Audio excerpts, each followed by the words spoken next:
these boats with the family focus, and now we're extending that the family orientation of our cruising boats to Powercats. So with fuel prices as they're going up over the years, you can get the fuel burn down to about half of what it is in a monohull when you want to do about 20 knots. At 8 to 10 knots, you're saving about a quarter, a third. So if you're only cruising slowly, then it's not a huge saving to go to a Powercat. But if you do like to get around at 20 knots and you don't want to burn off a huge tank of gas, then Powercats are the way to go. We've got 2 new Powercat designs on the board. We're working with a number of different people who are interested in getting one built.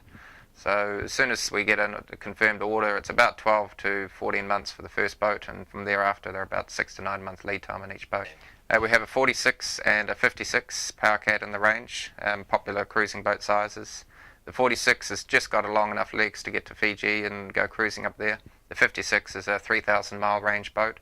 Can go, it's a boat you could take around the world. The yards are very similar to Activa that we use up there for the catamarans. Same sort of standard of fit and finish, Taiwanese owned yards that have got 30 odd years of experience. The Powercats are built from fiberglass. They're a foam composite sandwich similar to what your race boats are. Powercats have to be built light and strong, and the Australian designer we use, his name's Chris Tucker, based in Melbourne. He's done a lot of work for both Roger Hill and Alan Warwick over here for naval architecture. The general layout and concepts are boats that we've developed ourselves over our 30 years of boating experience with families, are really suited for a family cruising boat. Everywhere you look, everything is made to be comfortable and easy to use and easy to own and operate it for a family. And it also suits from the little kids to older teenagers to mums and dads and grandparents. All of them have got user-friendly features to make life on the water easy for them. The componentry is pretty standard internationally. The same Cummins engines you'd find here in Australia, America, they're all the same. The pumps, the Jabsco pumps, the toilet systems, all of that sort of componentry is pretty well international. But the appliances will send from the country where the Powercat or the boat's going to live. And that way, for any servicing, you've got your local appliance stores to back it up with. And often the owners want to be involved in choosing what fridge they want, what TV they want, and so forth. We customise a lot. We really get involved in making sure that what the buyer gets is what they really want in their dream boat. Our 46 Powercat starts around just under the million Kiwi, so they're in the 950 mark. With exchange rate, it's probably a little bit closer to 900 Kiwi. The 56 Powercat is just over, nearly double that, which interestingly enough, going from 46 feet to 56 feet, you actually double the displacement. It goes from a 14-ton boat to a 28-ton boat.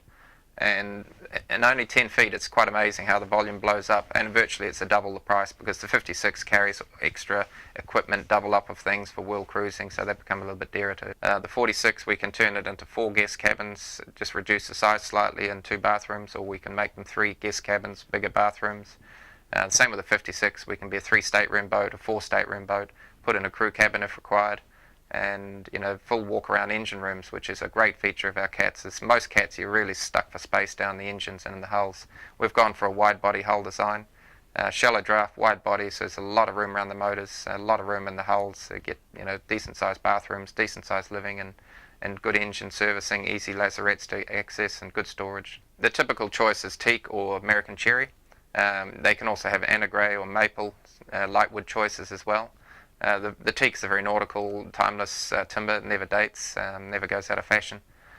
So yeah, there's a lot of choices there. They can choose their own leathers or fabrics, they can decorate, they can have their own designer, or the wife can get involved in choosing surface coverings and finishes and blinds, and the headliners, we use nice quality microfiber fabrics. We've built about 4 or 5 boats now to survey, so we're quite familiar with New Zealand charter standards. Australian charter standards, depending on the state, are quite similar. And so our yards are expecting that we may throw survey requirements at them and make changes to meet survey if they want to be in charter. And so that's something we can offer. We can offer various engine power plants. If you're a Yanmar fan or a Volvo fan or or a Cummins or Caterpillar fan, you can choose the type of engine brand that that you want.